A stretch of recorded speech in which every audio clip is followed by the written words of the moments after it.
Olá, pessoal! A gente vai começar então o terceiro tópico relativo à aula de termoquímica, onde a gente vai abordar então sobre a lei de Hess.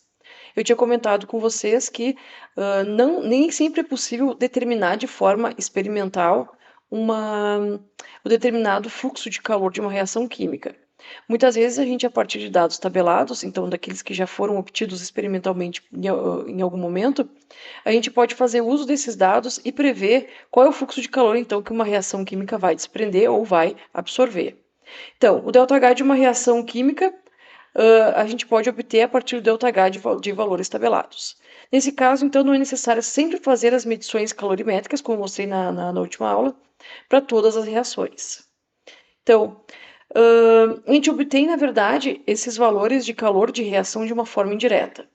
Como eu tinha comentado, o ΔH de uma reação, a entalpia de reações são funções de estado, ou seja, elas independem do caminho. A única coisa que a gente precisa saber é o início e o final. A gente quer saber o que aconteceu entre ter reagentes e ter produtos lá no final. Então, nesse caso, o que a figura mostra aqui é que a gente quer chegar de A a TD e a gente quer determinar qual que é o ΔH envolvido nesse processo. Para essa reação aqui, para A poder chegar a TD, ele teve que passar por B e depois teve que passar por C. Cada uma das etapas tem um valor de ΔH que está implícito. E a gente considera esses valores de ΔH para achar o valor do ΔH da reação final. Eu vou mostrar isso como através de exemplos que vão ficar mais claros. Tá? Então, se uma reação ela é executada em uma série de etapas, o ΔH para a reação será igual à soma das variações de entalpia para as etapas individuais. Então, nesse caso aqui, a gente tem metano gasoso reagindo com o oxigênio gasoso. Essa reação aqui, ela se procede em duas etapas. Mas a etapa que a gente quer lá no final, que é o que nos importa, é só a última, que é a geração de CO2 mais água. No entanto, para que a gente consiga chegar nesse produto, ela tem que passar por uma etapa intermediária, que é o que a gente chama de queima parcial, onde é gerado CO2, água e oxigênio. Então, nesse caso aqui, a gente tem valores tabelados para cada uma dessas etapas. Então, a gente faz uso desses valores tabelados, combina esses valores nessa relação aqui, onde ΔH1, que é o ΔH da reação, vai ser igual ao ΔH de 2 mais ΔH de 3. Como que a gente faz esse processo, então? A variação de entalpia total por processo vai depender do número de etapas ou da natureza particular da maneira pela qual a reação é executada. Então, nesse caso aqui, não importa quantas etapas são feitas. A gente vai considerar elas lá no cálculo, mas a forma como elas são realizadas, isso independe. Como no caso aqui, se gerou monóxido de carbono, ao invés de gerar CO2, que era o produto final desejado, não importa. A gente só pega esses valores, leva eles em consideração, porque lá no final a gente vai estar considerando que o CO2 foi formado de qualquer forma. Então a gente tem aqui esse exemplo, né, que a gente, continuando com o exemplo, a gente tem o metano mais oxigênio gerando CO2 mais duas moléculas de água gasosa. Para essa reação aqui, a gente viu que o ΔH é de menos 802 kJ. Para essa outra reação aqui, que é de 2H2O gasoso gerando 2H2O líquido, a gente vai ter um ΔH de menos 88 kJ.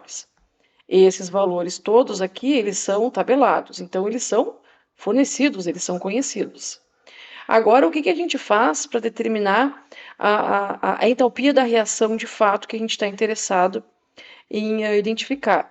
A gente vai considerar todas as reações utilizadas como se fosse uma equação matemática. A gente vai fazer, na verdade, então, vou botar aqui para não confundir, a gente vai fazer o somatório dessas duas reações envolvidas. Então, é o que a gente fez aqui. O metano, que está aqui, o 2O2, que está aqui, o 2H2O que está aqui, então isso tudo fica do lado dos reagentes, então do lado direito. A gente faz a mesma coisa do lado esquerdo, a gente faz agora a mesma coisa para o lado direito. Então a gente vai ter o CO2 aqui, o CO2 aqui, o 2H2O gasoso aqui e o 2H2O líquido desse lado aqui. Para esse caso aqui, a gente vai ter que um ΔH é igual a menos 890 kJ. Por que eu sei isso?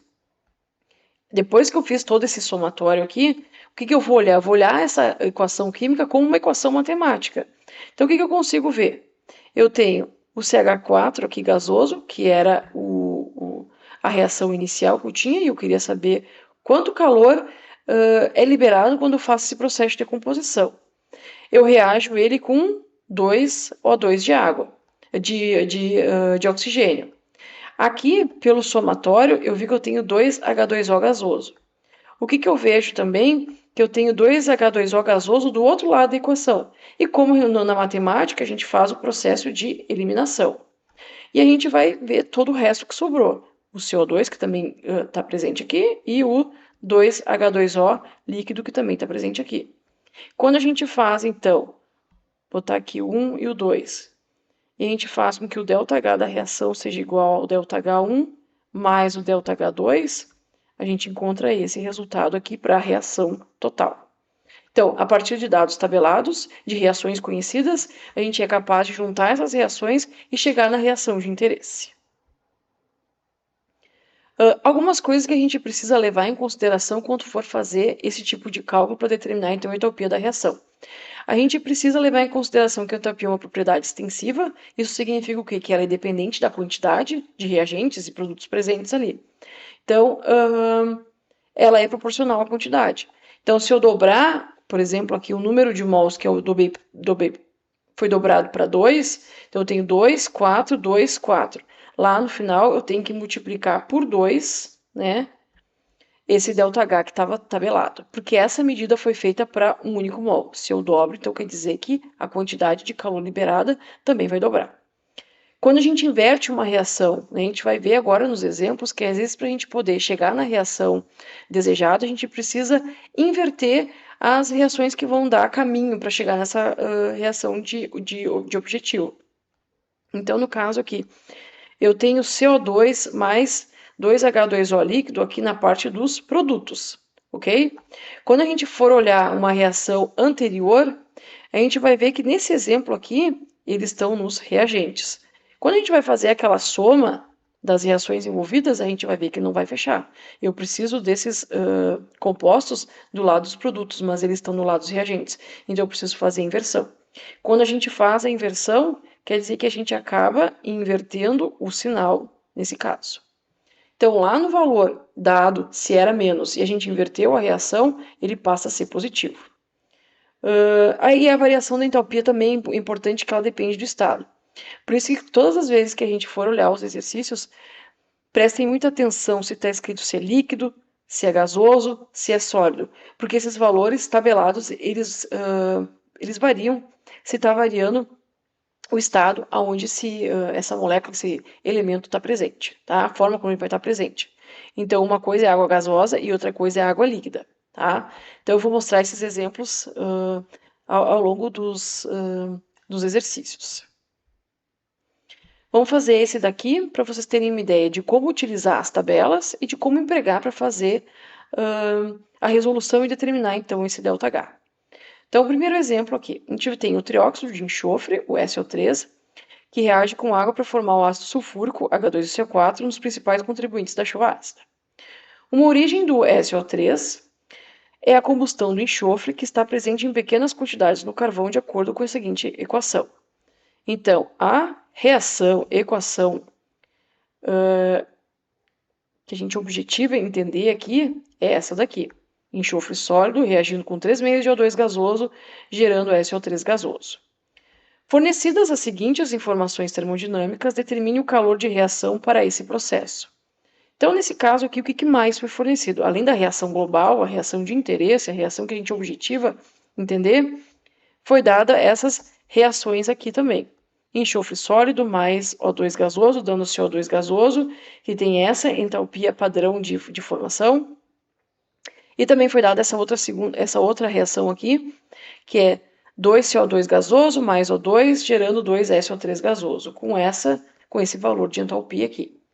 Então, a partir desses dados aqui, a gente vai unir essas semi-reações, essas reações, e a gente vai gerar a reação global. E no final, a gente vai fazer com que o ΔH da reação global, então vou colocar aqui um RG de reação global, vai ser o ΔH1 mais o ΔH2. Como é que eu vou determinar que é o ΔH1 e ΔH2? Agora a gente precisa olhar cada uma das reações fornecidas e a reação que a gente objetiva, comparar como que os reagentes se encontram, para ver se a gente precisa inverter alguma coisa, se a gente precisa multiplicar alguma coisa. Então vamos fazer isso agora. Então a gente vai ter aqui, vou escrever aqui primeiro, então, a reação de interesse, que é o enxofre gasoso, mais os 3 meios de O2, dando então o SO3 gasoso aqui. A gente vai ter que olhar então a primeira coisa. Vamos olhar a primeira reação que é dada para nos auxiliar a chegar nessa reação global. Então a primeira reação dada vai ser enxofre sólido mais O2 gasoso, gerando SO2 gasoso. E o ΔH, então, para essa reação que eu vou chamar de 1, vai ser igual a menos 296,8 kJ. Esse valor de ΔH, nesse caso, para esse tipo de exemplo, ele é fornecido da mesma maneira que a reação é fornecida. Vou comparar agora com a minha reação final. Eu tenho enxofre sólido, ambos estão do lado dos reagentes. Então já é uma dica que eu não vou precisar inverter nada. Eu identifico aqui o valor estequiométrico. Cada um tem um mol, então também é um indicativo de que eu não vou precisar fazer nenhuma multiplicação. Então eu vou deixar essa reação no jeito que ela se encontra. Agora eu parto para olhar a segunda reação fornecida, onde a gente vai escrever ela aqui também. Então a gente vai ter lá 2SO2 gasoso mais O2, gerando 2SO3. Com ΔH fornecido aqui, padrão 2 igual a menos 197,0 kJ. Então, isso tudo aqui também fornecido. De novo agora, então 2 melhor aqui, a gente vai de novo observar a equação original aqui. A gente volta para cá de novo. A gente tem o SO2 que está presente nos reagentes nesse caso. Se eu for olhar a minha reação global aqui, ele nem aparece, tá? Quem vai aparecer para a gente é o SO3. E o SO3 ele se encontra lá do lado dos produtos. Na minha reação auxiliar aqui também está do lado dos produtos, então eu não preciso fazer nenhuma inversão. Agora eu vou olhar a relação estequiométrica. Nesse caso aqui eu tenho 2, e aqui eu tenho só 1 mol. Então, nesse caso, eu vou precisar dividir por 2, porque eu preciso deixar a estequiometria correta. Então, o que eu faço nessa equação aqui? Eu fico com SO2 agora, mais 1 meio de O2, gerando SO3. Como eu fiz essa divisão para os coeficientes estequiométricos da reação, eu também vou precisar fazer aqui para o ΔH da reação. Então, a gente vai ficar com menos 197,0 dividido por 2. E o novo ΔH2 vai ser igual a menos 98,5 kJ. Tá? Então, eu avaliei as duas reações dadas, avaliei como elas se identificam com a reação global e eu alterei os valores de ΔH quando foi necessário. Agora, o que a gente faz? A gente vai reescrever essas equações e ver se ela bate com a reação global.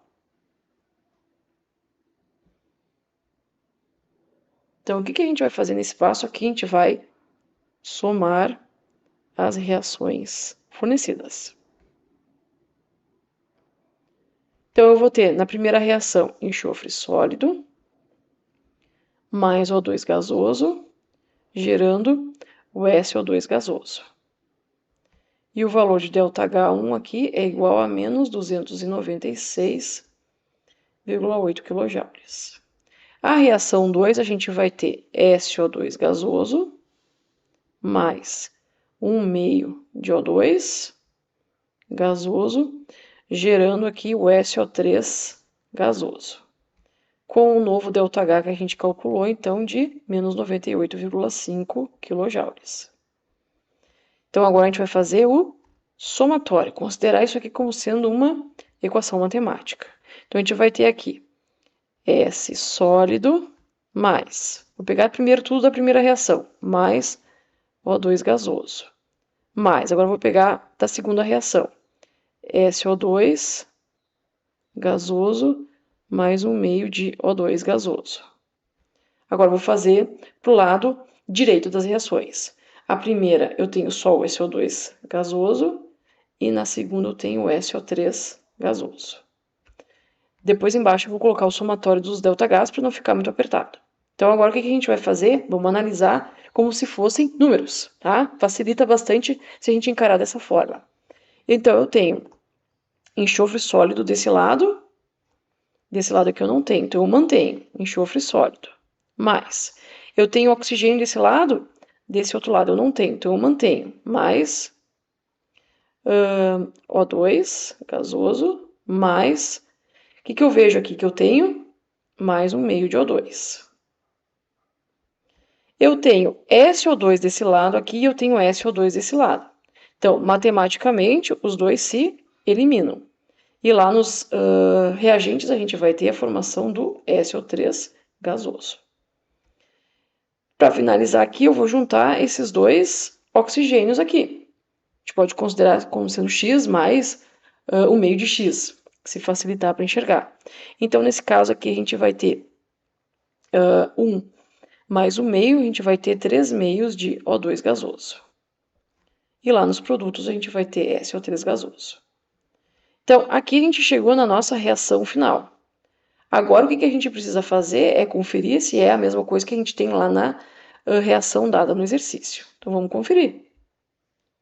S sólido, mais 3,5 de O2, mais SO3. Então, a gente fechou, chegou na equação pretendida. Agora, vamos calcular o valor de ΔH dessa reação aqui. Vai ser, então, o valor de ΔH1 mais o valor de ΔH2.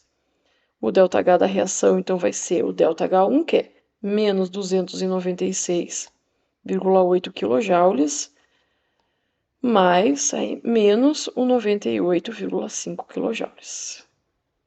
Isso aqui dá um valor de ΔH de menos 395,3 kJ. Então, a gente conseguiu calcular a partir de duas reações tabeladas o valor de ΔH para uma reação que eu gostaria de saber quanto que libera ou absorve de calor para a geração do SO3. Tá? Então, a gente vai utilizar a lei de Hess para nos auxiliar a fazer esse cálculo e descobrir se essa reação absorve ou libera calor, nesse caso ela está liberando, e qual é o valor desse calor que ela está sendo liberado. A gente também entra agora nas entalpias de formação, então, que é justamente nos auxiliar a entender como que esses dados tabelados são obtidos e como que a gente vai pegar esses valores tabelados. Então, podemos calcular as variações de entalpia para um grande número de reações a partir de valores de ΔH tabelados. Então, a gente vai chamar de entalpia de formação ou calor de formação e a gente vai ter um F subscrito ali. E ele vai indicar que a substância ela foi formada a partir de seus elementos constituintes. Então, né, são feitos a partir de padrões de substâncias extremamente purificadas para se conseguir, então, saber qual é o valor de ΔH quando ocorrem essas reações.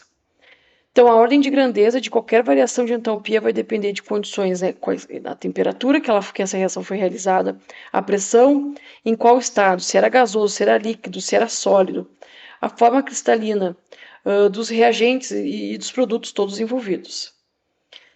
E para que a gente possa, então, utilizar esses valores e a gente possa comparar eles, a gente vai ter um conjunto de condições que são chamados, então, de estado padrão, no qual a maioria das entalpias acabam sendo tabeladas.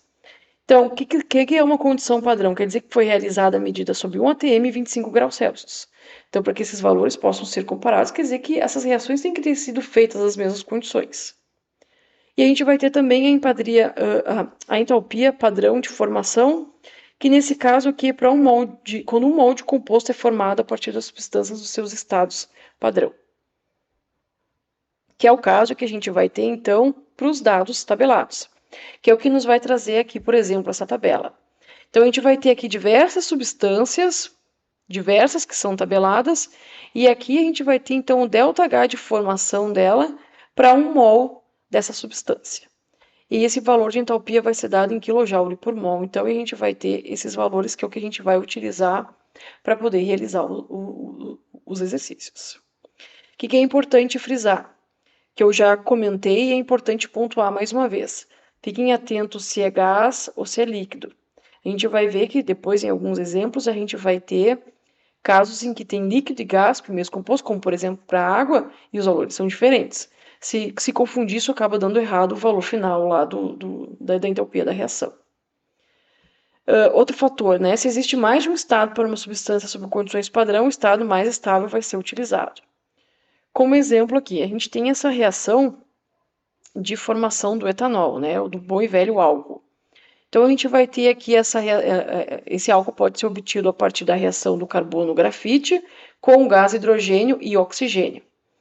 Quando a gente vai analisar essa reação aqui e tentar entender qual é o valor de ΔH de formação para essa reação aqui, a gente precisa levar em consideração que é utilizado sempre as substâncias mais estáveis. Nesse caso, o O2 ele é muito mais estável do que o O sozinho ou que o O3, que é o ozônio. Então, sempre vai ser utilizado aquele mais estável. Da mesma maneira, a gente vai ter o carbono grafite. Ele sempre vai ser utilizado em relação ao carbono diamante porque ele tem uma estabilidade maior. O seu estado padrão é muito mais estável. A mesma coisa acontece para o hidrogênio. Tá? Então, todos os casos que a gente for ver nas reações foram utilizados as versões mais estáveis de cada um dos compostos. Vamos para mais exemplos, tá? Então, utilização de entalpias de formação para o cálculo de entalpias de reação. Então, aqui, utiliza-se a lei de Hess para calcular as entalpias de uma reação a partir das entalpias de formação. Então, vou trazer esse exemplo aqui e a gente vai calcular para vocês entenderem como a gente monta o exercício, né? Muito similar àquele exercício que eu fiz agora, só que agora a gente vai atrás dos valores tabelados. Então, a gente vai ter aqui nesse caso. Consideremos a combustão do gás propano. Então, combustão sempre é um composto orgânico reagindo com oxigênio e sempre vai gerar como produto CO2 e água, tá? E essa reação, então, ela ocorreu sobre condições padrão. A gente pode para determinar o ΔH dessa reação aqui, são-nos fornecidas outras 3 reações que vão nos ajudar a chegar de novo nessa reação pretendida aqui, do mesmo modo que a gente fez antes. Só que aqui, qual que é a diferença? A gente vai ter, então, os ΔHs de formação para cada um dos produtos que estão sendo mostrados aqui. ΔH de formação do etanol, do CO2 e da água. Como é que eu sei? Depois, lá no final, fazer a mesma coisa, vou encarar isso como uma equação matemática e vou somar tudo lá no final. E aí eu vou conseguir determinar qual que é o ΔH para essa reação aqui. Então, como que a gente vai fazer esse processo aqui? Vamos fazer toda aquela etapa que a gente acabou fazendo no anterior, com a diferença de que agora a gente vai pegar os valores que são tabelados. Então, por exemplo, aqui, a gente vai ter lá na tabela, que vocês vão ter à disposição no Moodle, por exemplo, qual é o ΔH de formação para o propano aqui. Então, o valor que a gente acha aqui é de menos 113,85 kJ por mol. Da mesma maneira, para o CO2, que a gente viu para a segunda reação ali, o CO2 a gente vai ter um ΔH de formação de menos 393,5. E agora a gente vai olhar o último que nos interessa, que é o da água aqui. Que a água líquida, que ela está disposta, né, em água líquida ali, menos 285,83.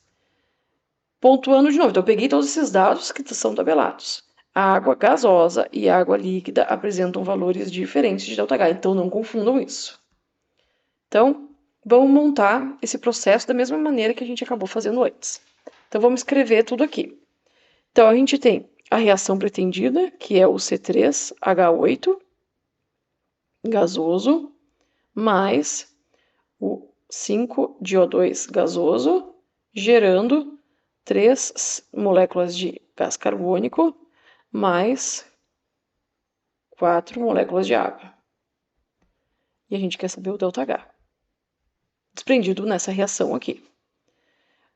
A gente vai colocar, então, de novo aqui, todas as reações que foram fornecidas. As reações fornecidas. Então, a primeira, a gente vai ter 3 carbono sólido mais 4 moléculas de água gasosas, gerando o propano aqui. E a gente viu lá na tabela o ΔH, nesse caso aqui, o ΔH de formação, então, para o propano, que é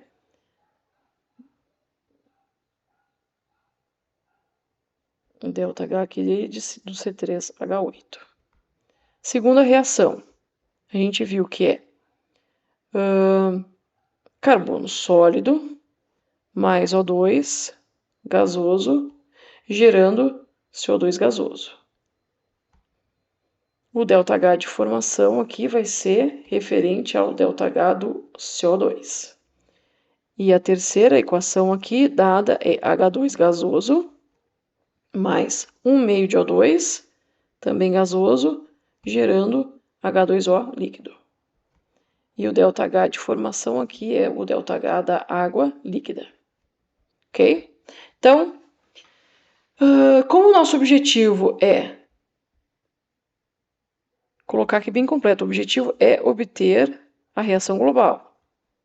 A gente precisa analisar cada uma das 13 reações dadas aqui e chegar naquela reação global. Então, a gente precisa chegar no C3H8 mais 5 de O2, gerando 3 CO2 mais 4 de água, tá? Então, lá no final, para a gente determinar esse ΔH aqui, vai ser igual ao ΔH de 1 mais o ΔH de 2 mais o ΔH de 3. Então, 1, 2 e 3. Então, primeira coisa. Primeiro, observar a reação 1. Então, a gente vai ter aqui. Eu tenho 3 mols de carbono sólido. Se a gente for olhar na reação global aqui em cima, eu não tenho carbono sólido. Então, em algum momento, ele vai ser deletado. Eu tenho 4 moléculas de água aqui. E eu vejo o quê? Que eu tenho 4 moléculas de água nesse lado, aqui na reação 1, eu tenho ela do lado dos reagentes. Lá na reação global, eu tenho o lado dos produtos. Da mesma forma, se eu for olhar a molécula do propano, uma está nos reagentes e a outra está nos produtos. Então, aqui me liga um alerta de que eu tenho que inverter essa reação aqui. Se eu inverter essa reação, quer dizer que eu tenho que inverter também o valor do ΔH. Então, vamos olhar aqui. Vamos fazer a inversão. Então, a gente vai ter aqui C3H8 gasoso, gerando aqui 3 carbono sólido mais 4 H2O gasoso. E o meu ΔH aqui, depois a gente vai olhar na tabela, eu já vou colocar o valor direto, eu ponho depois, vou botar aqui, só vou colocar aqui esse valor de ΔH de formação do C3H8, agora tem um sinal de menos, porque foi a reação 1, ela foi invertida, tá? Agora vamos para a segunda equação. Vamos botar aqui. Olhar a segunda equação.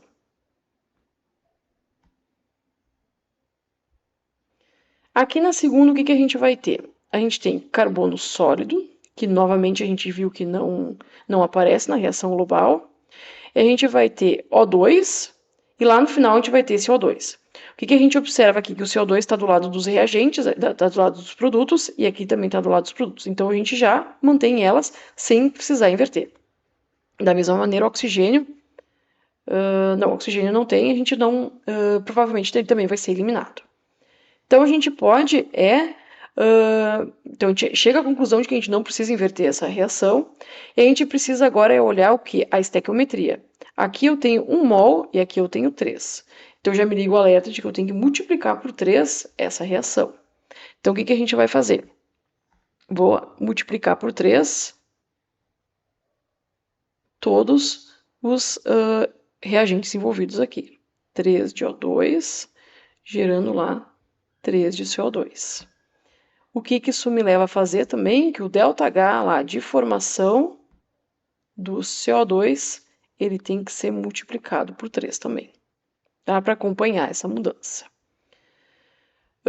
Agora a gente vai olhar a terceira reação, a terceira equação. Vamos olhar ela lá. A gente tem hidrogênio, oxigênio e a gente tem água. Se a gente for olhar a reação global, quem nos interessa nesse caso aqui, que vai se repetir, é a água. Ambas estão do lado dos produtos, então também não precisa inverter nada.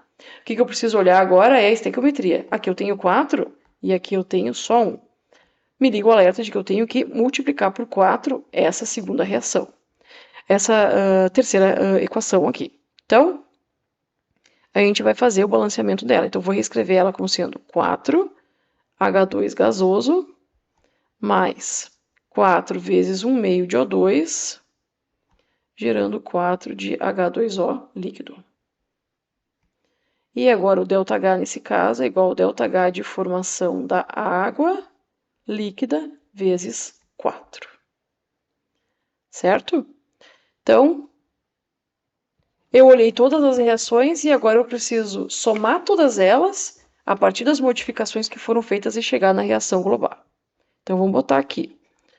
Somar todas as reações.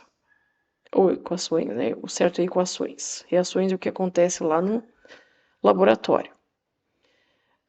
E também vou anotar os dados tabelados. Então, a gente vai lá na tabela e vai olhar os dados tabelados dessas entalpias para cada uma dessas reações que foram fornecidas. Vamos fazer a reação total primeiro. Então, a gente tem C3H8 gasoso, gerando aqui 3 carbono sólido mais 4 de H2 gasoso. E o ΔH1, nesse caso aqui, vai ser igual a menos, porque a gente inverteu a reação, e o valor tabelado para a formação do C3H8 que a gente viu antes é menos 103,85. Agora a gente faz a mesma coisa para a segunda. Vou escrever aqui 3 carbono sólido mais 3 de O2 gasoso, gerando CO2 gasoso. E o ΔH2 para esse caso aqui vai ser igual a 3 vezes menos 393,5. 3 porque a gente precisou multiplicar para poder deixar a equação balanceada, e 393 é o valor que a gente encontrou na tabela. Vamos para a terceira reação. Ficou 4H2 gasoso mais 4 vezes 1 meio de O2 gasoso, gerando 4 de H2O líquido. E o ΔH de 3, nesse caso aqui, vai ser igual a 4 vezes menos 285,83. 4, porque a gente teve que balancear a equação também. E agora, lá no final, a gente vai fazer o somatório de toda essa reação aqui. Vou fazer na outra página para não ficar muito bagunçado. Então, a gente vai ter aqui C3H8 gasoso mais 3 carbono sólido mais 3 de O2 gasoso mais 4H2 gasoso mais 2 de O2 gasoso. Então, somei tudo que a gente tinha do lado esquerdo, referente a reagentes, e agora eu vou somar tudo que a gente tem do lado dos produtos à direita. Então, a gente vai ter 3 carbono sólido mais 4H2 gasoso mais CO2 gasoso mais 4 de H2O líquido. Como eu encaro isso como uma equação matemática, eu tenho que eliminar tudo que é igual à direita e aqui que é igual à esquerda. Então, a gente elimina 3 carbono sólido com 3 carbono sólido, a gente elimina 4H2 com 4H2, e nos resta fazer o quê? Somar esse oxigênio aqui com esse oxigênio aqui, para a gente chegar, então, na reação global, E a gente vai ter lá no final C3H8 gasoso mais 5 de O2 gasoso, gerando 3 CO2 gasoso, mais 4 de H2O líquido. Então, se vocês forem olhar e conferir, a gente chegou na reação global. No final, agora, para calcular a entalpia da reação, a gente faz ΔH1 mais ΔH2 mais o ΔH3. Então, a gente vai ter que o ΔH dessa reação vai ser igual a mais 103,85 menos 3 vezes 393,5. Esse menos eu tirei para fora, tá? Para facilitar a visualização. E eu também tiro esse menos aqui, que é 4 vezes 285,83. Fazendo a matemática aqui, o ΔH para essa reação é igual a menos 2.219,97 kJ por mol. Então, pelo uso de 3 reações, a gente chega na reação pretendida e a gente consegue, então, calcular qual que é o ΔH, ou seja, qual é a quantidade de calor que foi desprendida nessa reação aqui. Então, essa é uma das formas que a gente pode utilizar para calcular o valor de ΔH de uma reação. Existe um outro método, que eu vou mostrar um exemplo para vocês aqui, onde a gente vai poder utilizar essa relação, que a gente vai utilizar também nas outras aulas para outras grandezas termodinâmicas. Nesse caso aqui, a gente vai ter que o ΔH de uma reação pode ser também determinado a partir do somatório, o ΔH de formação dos produtos, menos o ΔH de formação aqui dos reagentes. E a gente precisa levar em consideração que o valor de N e o valor de M são os fatores estequiométricos que existem em cada um dos reagentes ali envolvidos naquela reação química. Tá? Então, quero fazer também um exemplo com vocês utilizando essa outra forma de calcular o valor de ΔH. Então, um exemplo aqui. Calcule a variação de entalpia padrão para a combustão de 1 mol de benzeno, C6H6 líquido, em CO2 e água. Determine depois a quantidade de calor produzido pela combustão de 1 grama de benzeno. Então, a gente tem a equação dada aqui, e a gente não tem, nesse caso, aquelas outras reações que nos ajudam a chegar nessa reação pretendida. Mas a gente também pode calcular o ΔH para essa reação utilizando lá os valores tabelados. Tá? Então, a gente vai fazer dessa forma. Primeira coisa que a gente precisa fazer é olhar se a reação está balanceada. Como vocês estão vendo, ela não está. Por quê? Aqui eu tenho 6 carbonos e aqui eu tenho só 1. Então, eu preciso fazer a multiplicação por 6. Aqui, no caso, colocar o 6 aqui para a gente poder balancear a equação. Então, a gente vai ter aqui C6H6 líquido mais 15 meios de O2 gasoso, gerando então 6 CO2 gasoso, e a gente vai precisar também analisar o número de hidrogênios em cada um dos lados. Nesse caso a gente tem 6 e aqui a gente tem 2, então a gente precisa colocar o 3 na frente. 3H2O líquido. Então balanceei a equação, tá? Primeira coisa. Para a gente poder calcular o ΔH da reação aqui, então a gente vai calcular o ΔH da reação de forma diferente. Agora a gente vai fazer o somatório de ΔH de formação dos produtos menos o somatório do ΔH dos reagentes, levando em consideração aqui o valor de N e o valor de M para resolver esse exercício. Então, próximo passo que a gente faz agora é ver os dados tabelados. E quais dados tabelados a gente vai ver agora? Lá no exercício anterior a gente tinha visto só os valores lá dos produtos. Agora a gente vai ver para cada um deles. Então a gente vai procurar qual é o valor de ΔH de formação para o benzeno, para o oxigênio, para o CO2 e para a água líquida.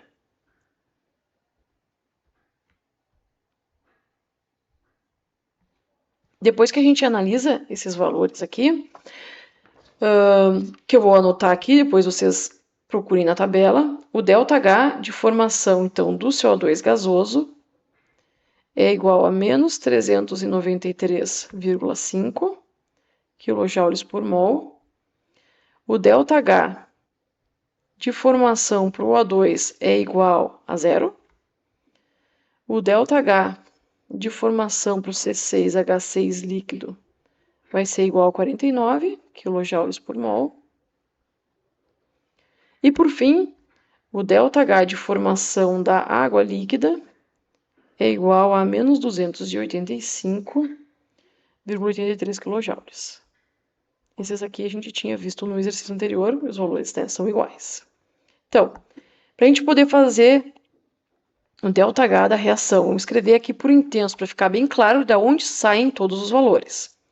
A gente vai ter, então, eu vou botar aqui, produtos menos os reagentes. Então, o ΔH da reação, nesse caso, vai ser, quem vai ser os produtos? Vamos voltar aqui. Água e CO2. Então, a gente vai colocar, considerando seus coeficientes estequiométricos, vamos fazer o CO2 primeiro. A gente vai ter 6 vezes o ΔH de formação do CO2, mais 3 vezes o ΔH de formação da água líquida, menos, agora a gente vai olhar os produtos, os reagentes, o benzeno e o oxigênio. Então, é menos, aqui no caso é 1 mol, então é só o ΔH de formação do benzeno, C6H6 líquido, mais, nesse caso aqui a gente também não tem, não multiplicou nada pela água, então a gente vai ter, desculpa, do oxigênio, os 15 meios de O2 vezes ΔH de formação do O2 gasoso. E fecha aqui, se não tem. Então, vamos substituir agora esses valores aqui. Então, a gente vai ter 6 vezes, então, o menos 393,5, mais 3 vezes menos 285,83. Fecha o colchetes aqui. Menos ΔH de formação do benzeno, que é 49, e a gente viu que o do oxigênio é 0, então aqui fica mais 0. Se a gente fizer essa sominha matemática aqui simples, a gente vai ter lá no final que esse valor é positivo, 3.267 kJ. Então, para essa reação aqui, ocorre a absorção de 3.267 kJ de energia, né, de calor, para que ela possa ocorrer, certo? Então, essas são as formas que a gente pode calcular de forma indireta a entalpia de uma reação e saber se ela vai liberar muita energia, se ela vai liberar pouca energia, se ela vai ocorrer tendo que absorver energia ou se ela vai liberar, tá? Que é o nosso principal objetivo no entendimento sobre entalpia de reações.